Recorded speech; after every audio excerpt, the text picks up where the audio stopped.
ආණ්ඩුව වැටිලා තියෙන්නේ. අර 159ක් රැල්ලට ආපු ඉඳන් මේ රැල්ල අල්ලගෙන ඉන්නවා. ඒ විතර නෙමෙයි මේගොල්ලන් සංදර්ශන වලින් අල්ලන් ඉන්නේ. අනුර කුමාර දිසානායකගේ කටින්ද තමයි ආණ්ඩුව කරගෙන යන්නේ කියන එකයි අපි විශ්වාස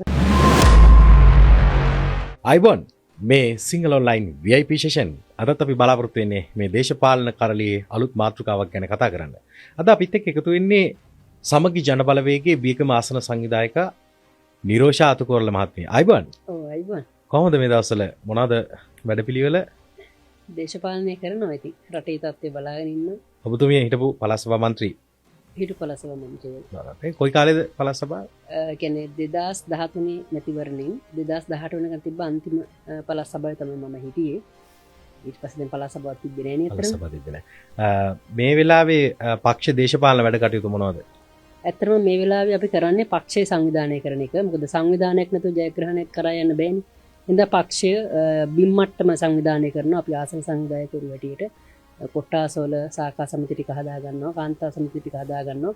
සංවිධානය ශක්තිමත් කරමින් 2029 මැතිවරණයට සූදානම් වෙනවා. ඒ කියන්නේ උතුරු නැගෙනහිර ඇතුළු සමස්ත ශ්‍රී ලංකාවේ ආසන සියල්ලටම සමගි ජන බලවේගය කියන්නේ මුළු ලංකාවේම හැම කොට්ටාසයකම සංවිධායකවරයෙක් ඉන්න පක්ෂයක්. ඉතින් මුළු ගම් 14000ටම ලංකාවෙම තියෙන සමුදායකරු ඉන්නවා. ඉතින් මේ හැම ගමකම බිම් මට්ටමේ වැඩපිළිවෙල සමාජිකව බඳ ගන්න වැඩපිළිවෙල කොට්ටාසල සාකා සමිතිය හදන වැඩපිළිවෙල මේ වෙනකොට දියත් කරලා වැඩ කරගෙන යනවා. එතකොට විපක්ෂයේ සංවිධායකවරියක් විදිහට ආසනයක ඔබතුමී මේ ආණ්ඩුවේ වැඩපිළිවෙල ගැන මොකද හිතන්නේ? ඇත්තටම දැන් අපි නම් ඉතින් කොහොමත් මේ ආණ්ඩු විරෝධී විපක්ෂනේ ඉදත් හිටිය විපක්ෂය අදත් ඉන්න විපක්ෂය. ඇත්තට මට එදත් හිතුණා මේ අද හිතන දේ අපිට කනගාටු මේ අයව විශ්වාස කරලා ඡන්දෙ දුන්න අය. කියන්නේ ඒ ඡන්දෙ දුන්න ඒ කොට්ටාසෙ නිසා මුළු රටක්ම අද අමාරු වෙట్లా තියෙනවා. කියන්නේ ආණ්ඩුවට වැඩපිළිවෙලක් නැහැ.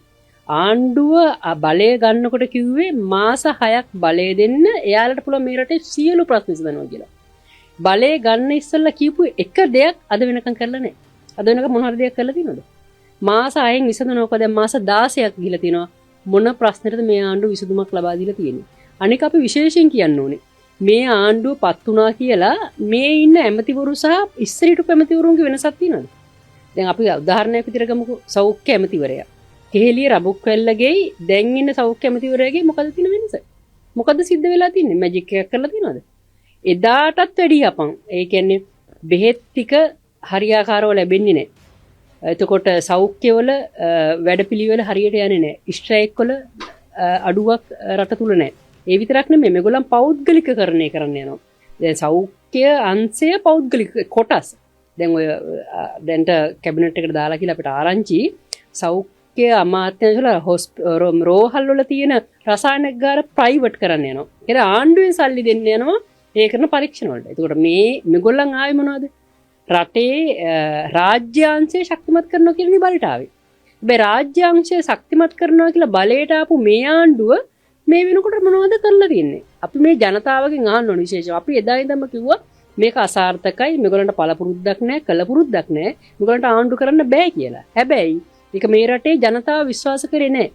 හැබැයි අපි අහන්න ඕනේ මොනවද මේ ආණ්ඩුව විශේෂයෙන් කරපු දේ? මේගොල්ලන් කරන්නේ රංගපෑම් පමණමයි. ආණ්ඩුවට ලොකු කාලයක් ඉස්සරහට යන්න පුළුවන්ද? මෑත කාලෙදි වැටේ කියලා හිතනවද ආණ්ඩුව? මේ වෙනකොටත් ඇත්තම කියනවා නම් ආණ්ඩුව වැටිලා තියෙන්නේ. අර 159ක් රැල්ලට ආපු ඉඳන් මේ රැල්ල අල්ලගෙන ඉන්නවා. ඒ විතර නෙමෙයි මේගොල්ලන් සංදර්ශන වලින් අල්ලන් ඉන්නේ. ආණ්ඩුව අල්ලන් ඉන්නේ සංදර්ශන වලින්. ඒ කියන්නේ විසඳුම් දීලා නෙමෙයි. මෙහෙම අල්ලගෙන යන්න බෑ. ඒක මේ බලන් ඉන්න හැම කෙනෙකුටම තේරෙනවා. තවමත් අනුර කුමාර දිසානායකගේ කටින්ද තමයි ආණ්ඩුව කරගෙන යන්නේ කියන එකයි අපි විශ්වාස කරන්නේ. නැත්නම් ඒ හැරුණාම වැඩපිළිවෙලක් නෑ මේ ආණ්ඩුව. ඒ කියන්නේ අනුර කුමාර දිසානායක පිළිබඳව රටේ ජනතාවට තාම විශ්වාසයක් තියෙනවා. අනික් කට්ටිය ගැන විශ්වාසයක් නැහැ කියන එකද කියන්නේ? ඔව් නෑ තාම විශ්වාසය. ඒ විශ්වාසෙත් මේ දැනට මෙහෙම රැඳිලා තියෙන්නේ ඒ කටින්ද විතර නැත්නම් අනිත් ඔක්කොම අසාර්ථකයි. ඔක්කොම ෆේල් කියලා රටේ ජනතාව මේ උඩ පිළිර